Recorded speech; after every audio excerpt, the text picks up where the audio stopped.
Hey guys, it's Tristan Yates here. Dum da da da da dum da da da da dum da da da da dum. Again, talking about Sterling Scholar. This time I'm going to talk to you about the third interview. So this is after you won your high school interview. This is after you wrote your essay. If you passed your essay, they didn't cut you from your essay, then you would have gone on to the second interview where they kind of grabbed your essay and then talked to you about it and learned more about you. If you pass that, you move on to the final interview. It'll be the third interview. So this is where I made some mistakes, and so this is kind of my whole idea about why I want to talk to you and such. And this is kind of specifically what it was for me. So for this interview, I actually had to go to um, a different school. It was like 50 minutes away. It was like almost an hour away from my house, and it was all the way into the big city area. And so we drove all the way out there, me and my family. And dude, I was so nervous for this interview. I was stressing about it for days. I wasn't really feeling it. I was like, dude, I don't know if I really want to go in there and talk to more people. I'm just not really feeling that. I really don't want to do it. I was like, that's making me nervous. And I was kind of in a weird place, honestly. And also I have hypoglycemia. And so I get moody and a little weird if I don't eat. And I think I woke up that morning and I didn't eat, and so I was a little off throughout the day. So I mean, I was feeling like that a few days before. I was like, man, I'm too nervous. One last interview, I made it so far. I don't want to blow it. Oh my gosh, all these people, it's gonna be way harder probably, and these kids are so smart. I don't know if I can compete. And I was like, man, these kids know Spanish. I'm like, that it's a spoken language. And mine's sign language. I don't know if that's better or worse. And so I was really stressing out about it. And I ended up going to that school. I was so nervous the whole time. Didn't really want to be there because of how nervous I felt. I think the nervousness wanted me not to be there. And then I went to my last interview, and I was and it was cool, I walked in, I didn't have enough energy to really shake everyone's hand, so I didn't do that. I just went and sat down. I was like, "Hey guys, how's it going?" And they're like, "Oh, hey, so you're Tristan?" I'm like, "Yeah, I'm Tristan." And just like this, kind of just dry a little bit. And they were like, "Okay, well, they say you're doing service in your communities, and you're helping people, special needs kids. You're helping them. You're doing activities every week. Tell us a little more about that." And I was like, yeah, of course. So I was like, well, I do that every week as a part of, a church thing, but also I do it because I love these kids and I love them, and I love to help and serve them. And it was just very dry. I didn't really talk about anything else. Just focused on the one question. Wasn't very perky. Didn't really show much of anything. And they asked me this specific question. This is where I made my mistake. They said, "How do you use your languages to benefit your community?" And honestly, on that question, I choked. They're like, are you doing anything with your languages to benefit your community?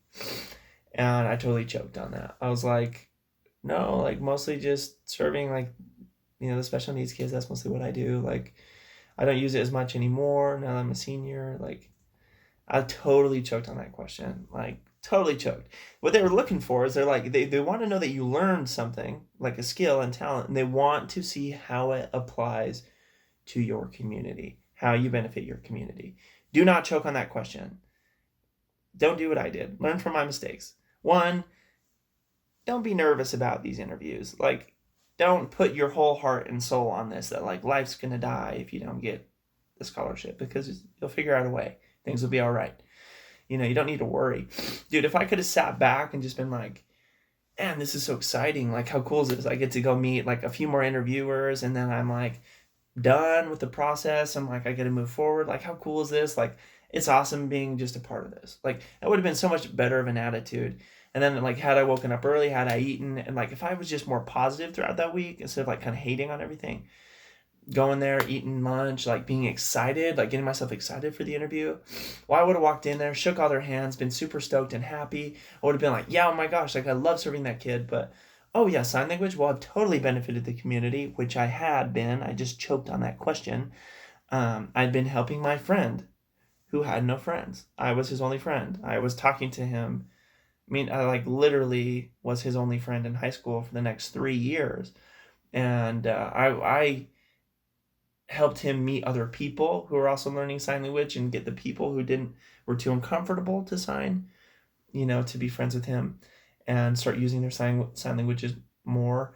That was a huge benefit for him. Along with that, I went out to the community, went to deaf churches, went to deaf reunions, went to um, parties and helped them and learned about them and their culture, which is honestly the best way to serve the community is to learn about them. That's like the number one thing. Dude, people just want to be understood, especially in times right now with everything going on. People just want to be understood. So if you learn their language and you go out to understand them, that's the best way you can serve the community. And honestly, you could just sit there and talk about that. Like, oh wow, well, like I serve the community because I learned their language. I went and learned about their culture. I learned about their perspective. So now, knowing their perspective, I can move forward helping them in specific issues, or if I see something that doesn't quite make sense, or if there's a cultural boundary, or if there's anything that doesn't quite click between two different people, I understand both sides and I can handle that situation. I can help both of them and become a mediator and everything. Like that's amazing. That's perfect. And so I had all that experience. I just didn't talk about it. So don't choke on that question. Answer their questions. Don't ever say no. Like there's always something that you're doing, So just talk about that. And then afterwards, I just talked to I talked to a deaf guy. Super cool. Like the guy was born deaf, brilliant signer, amazing. I don't even know his name, but I just sat there and talked to him. And with him, I actually talked a lot. I was a little more vibrant and energetic with him, but I don't think it really mattered because I feel like I kind of choked on the key question they were looking for. And then I'll go ahead and talk to you a little bit more about finals and what that looks like in my next video. So feel free to go ahead and look at that. Please like and subscribe and comments if you have any questions about it. If you want me to do another video, give you more advice about anything, please let me know.